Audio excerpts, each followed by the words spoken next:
What is going on, guys? Welcome back to the channel, Panthers Advice. Today, man, we're going to switch things up just a little bit. So, for those of you who have been here for a while, subscribed for a while, you can tell my videos have substantially gotten longer over the past few months now, right?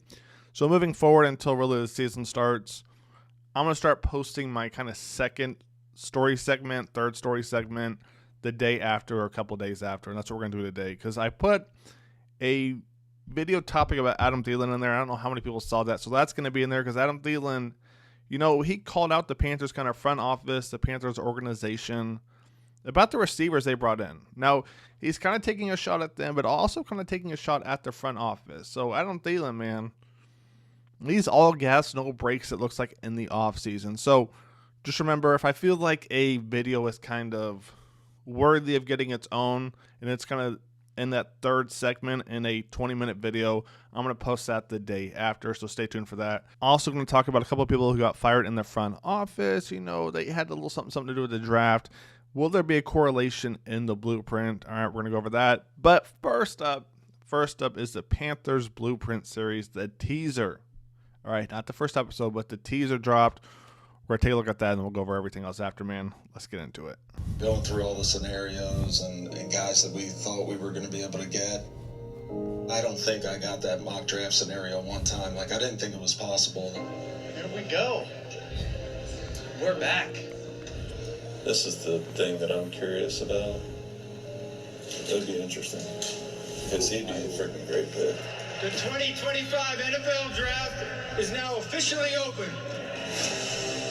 There was this clear thought that we were going to pick a defensive player at 8. They do.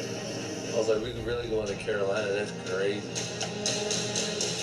He can fly. There you go. Yeah. You ain't fast enough. He's done so much for my family. I want to trade up. I want to trade back. Like, I just want action. You better bring it.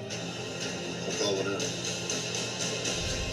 That Cali connection would be different.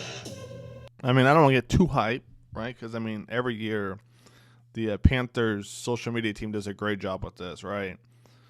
But it's going to be interesting because the fact they pulled off Nick and Princely,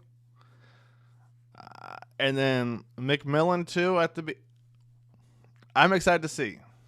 I'm excited to see because there's a lot to talk about. And then I can't forget about Jimmy Horn, Trevor Etienne. I mean, like I said, what stands out to me about this draft class, I think I touch on it again later on in the video.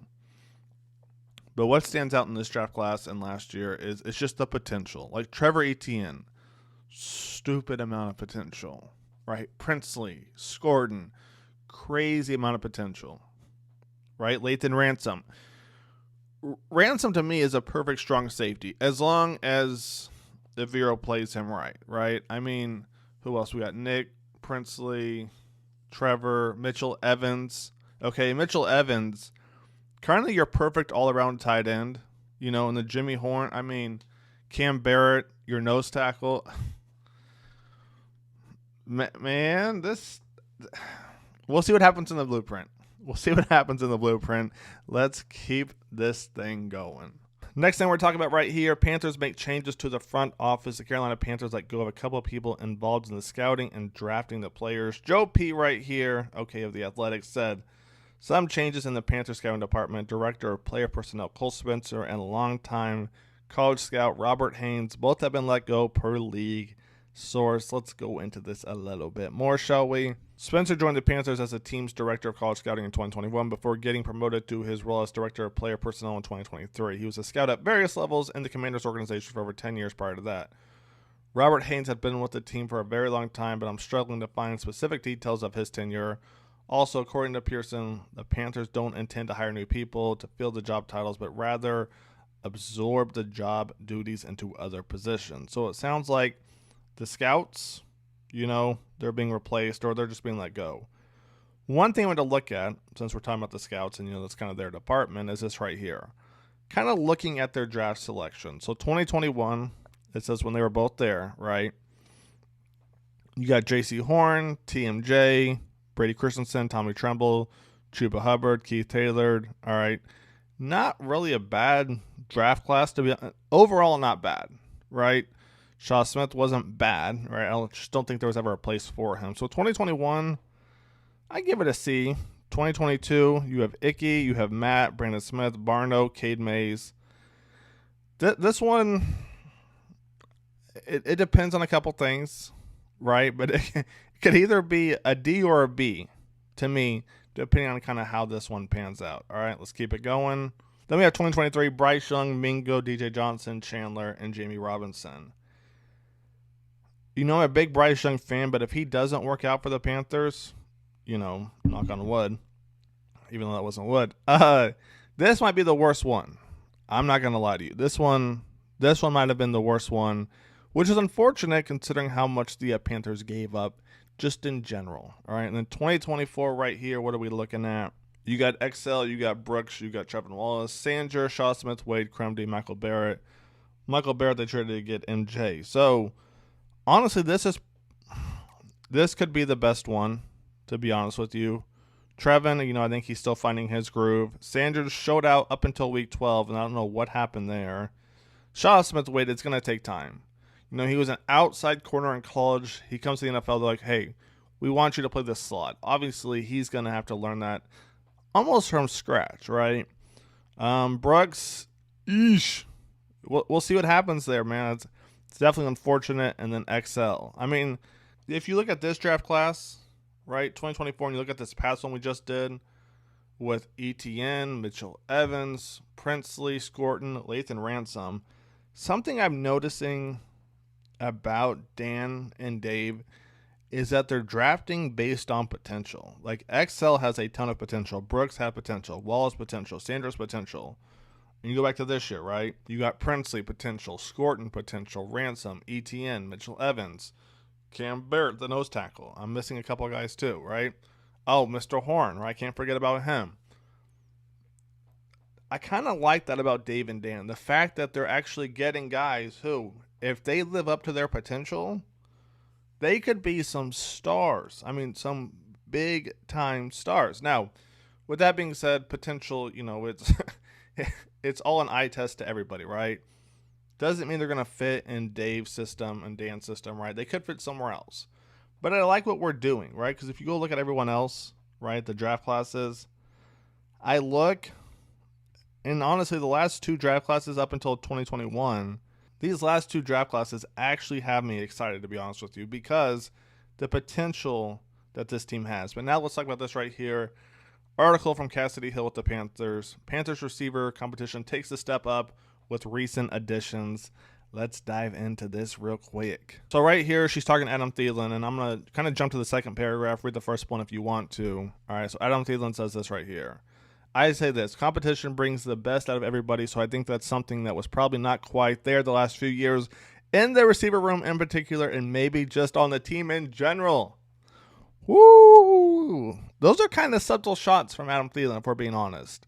All right, Thielen said recently, you might have good players, but you got to have competition. You got to have multiple guys that are behind you that you are like, all right, I better step my game up, even as a veteran guy. I better show up today, and tomorrow I'll put my best foot forward, otherwise that other guy is taking my job.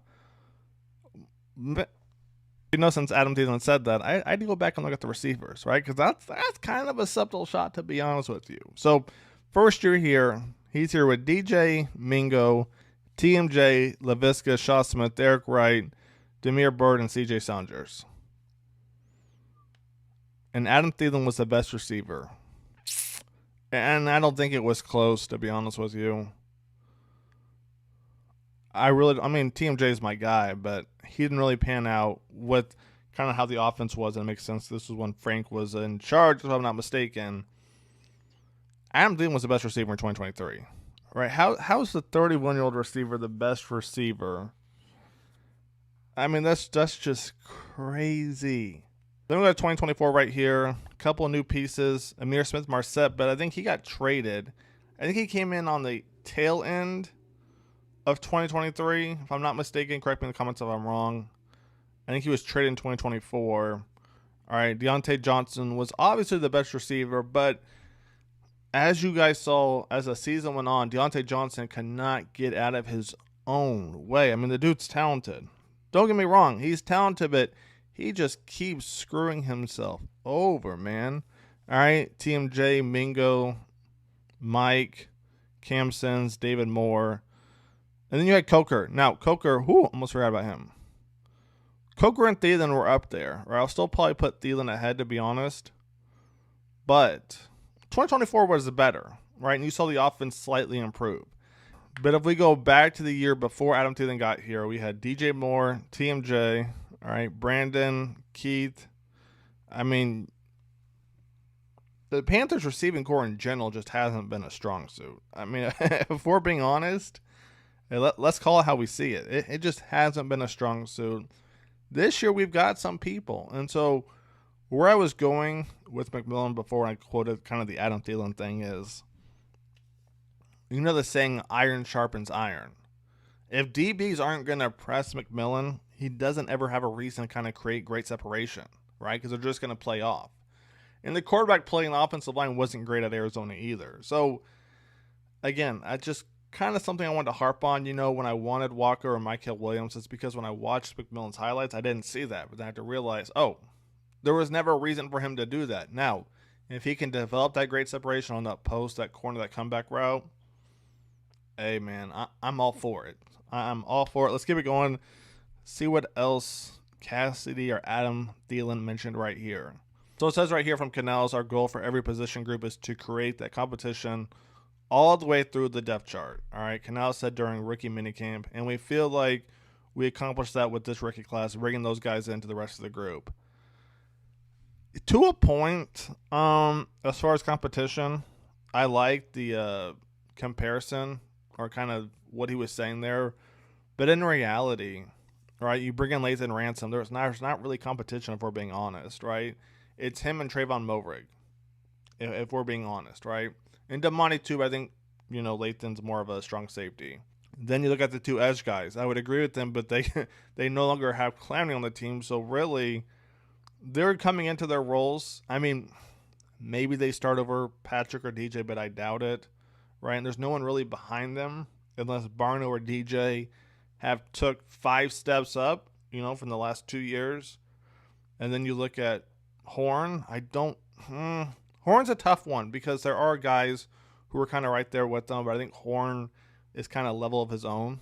And then there's ETN, who I can kind of see to a point, but again, he's a speed back. He's different from Rico. He's different from Chuba. I think the plays designed for him are going to be different from the other two. But I get the overall message that Dave was saying here, basically bringing in guys to make other guys stronger or kind of show their weaknesses, right? And it's up to them from there to improve on it. So to kind of wrap this thing up, all right, I don't want to hold you guys too long. Adam Thielen says basically the guys like Jimmy Horn, Kobe Hudson, Jacoby George, those are really good football players, good receivers. So you can see Adam Thielen's already giving praise to Kobe Hudson, which we're still going to do a video on, Jacoby George. All the undrafted, all the drafted guys will still do videos on. And when are we going to do videos on them? Let's talk about that real quick. So right here is kind of the off-season schedule workout what we're looking at. So next week starts OTA off-season workouts, May 27th, 28th, May 30th, June 2nd to the 3rd, June 5th. Mandatory minicamp, June 10th through the 12th. After the 12th, what are we looking at? Based on last year's training camp, we're not going to get any other type of content as far as players on the field until July 24th, around that time span. So about a month and a half, give or take. When this happens, this is when all the film will come out. So then I'll make a post, saying who you guys want to see film over. And it'll be like every other day or like every couple of days. There'll be somebody on that list, whether they're new, been on the team, looking at highlights from last year, Bryce Young, JC Horn, Mike Jackson. It doesn't matter. They'll be there. I hope you guys have enjoyed the video. Stay tuned. More content coming soon. Take it easy. Peace.